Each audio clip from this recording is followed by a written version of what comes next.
Jubilee, because we had great plans for this country under Jubilee, Honorable Speaker. And therefore, I had hoped also, Honorable Speaker, that you would, in your ruling, communicate that you recognize Jubilee Party as a distinct parliamentary political party, which they qualify understanding Order 20A1, Honorable Speaker, because they have already achieved that threshold.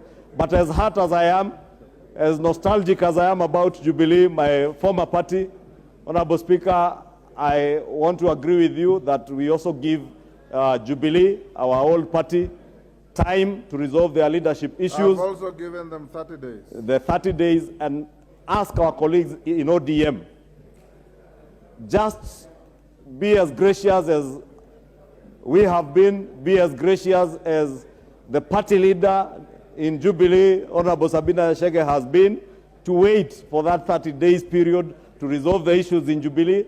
I pray and hope that even within the Azimio coalition, you will be able to resolve the issues that are within your coalition, so that we engage here as leaders who can engage on the basis of the policies that we espouse for those of us who are in government, and you in the opposition or in the minority on the basis of the alternative policies that you espouse, that you will sell to the people of Kenya as a better alternative. And that we can only do when we engage in this House.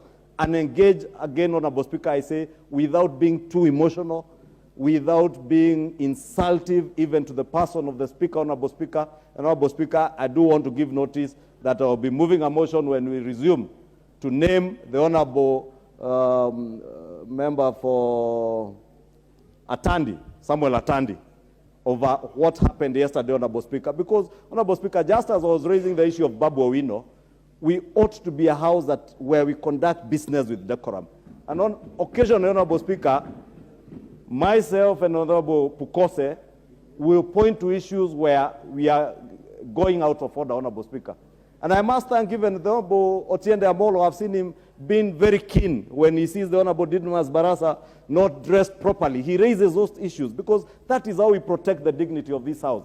But when we start shouting at the Speaker, when we start calling the Speaker unpalatable names from where we are sitting, simply because we are on Hansard, we are not on Hansard, when the Honorable Babu Owino starts shouting there that he is not my girlfriend, and honestly, Honorable Speaker, I cannot be admiring a man under any circumstances. And even if I was to admire anybody, not the likes of Babu Owino. There are enough women in this country to admire. I cannot be in the business of admiring men. Therefore, Honorable Speaker, I want to urge all our colleagues, let us, I take this ruling, Honorable Speaker, with some heart, Honorable Speaker. But I do agree with you. You have no business as a Speaker of the House in micromanaging any political party, be it Jubilee, be it Azimio, be it UDA, where I belong to, or even your former party, Ford Kenya.